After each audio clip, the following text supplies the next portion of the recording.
Southwest Afghanistan is a hub of poppy production, accounting for nearly all of this year's $3.4 billion in illegal opium exports.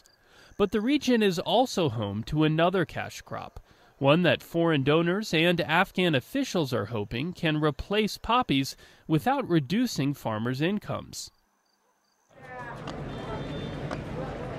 The pricey fruits are pomegranates, and in Afghanistan there are 48 different kinds, including a seedless one. With rising demand for nutrient-rich pomegranate juice in wealthy nations, U.S. and Afghan officials are trying to connect foreign businesses with local growers. William Phillimore is a businessman whose company's Palm Wonderful branded juice has enjoyed a surge in sales from health-conscious consumers in the United States. He was invited to Kabul's International Pomegranate Fair to try the local fruit. The Kandahar pomegranate in particular is darker in color than most of the stuff you get in India, right, which tends to be the lighter and sweeter with not as much acid. I think the quality is excellent. I think that they've got perhaps a little work to doing on packing and sorting and grading and sizing for the international market, because that's what the international market expects. Pomegranates in Afghanistan are transported by the sackful along bumpy roads in trucks, which damages the fruit and reduces its shelf life. Less than 5% reach the lucrative export markets abroad. Afghan officials hope new storage facilities and better transportation can bring in more income for farmers. Syed Suleiman Fatimi heads Afghanistan's export promotion agency. At this moment, we have a problem in order of exports because at this moment, very little investment has come into the processing of Afghan pomegranate.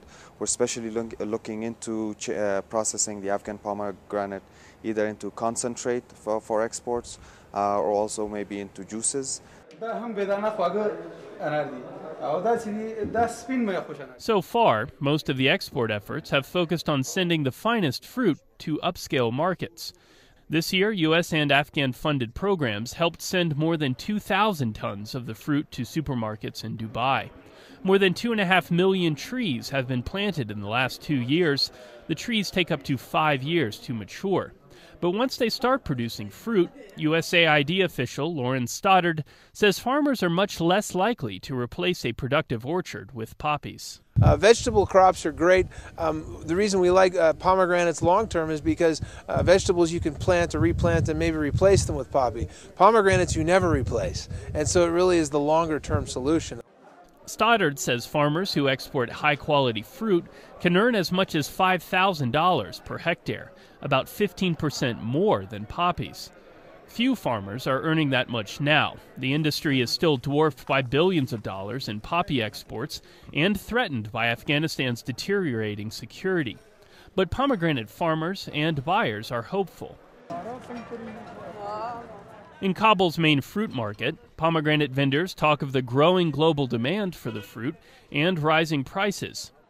Haji Argandabi is sending his end-of-the-season Kandahari pomegranates to Tajikistan. Next year, he plans to ship them further.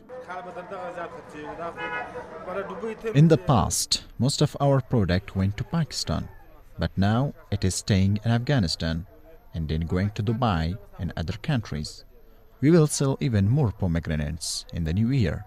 Afghan pomegranate prices nearly tripled in the past year when farmers produced about 50,000 metric tons. This year's harvest could yield as much as 60% more fruit, but officials say the demand will still far exceed the country's supply. Barry Newhouse, VOA News, Kabul.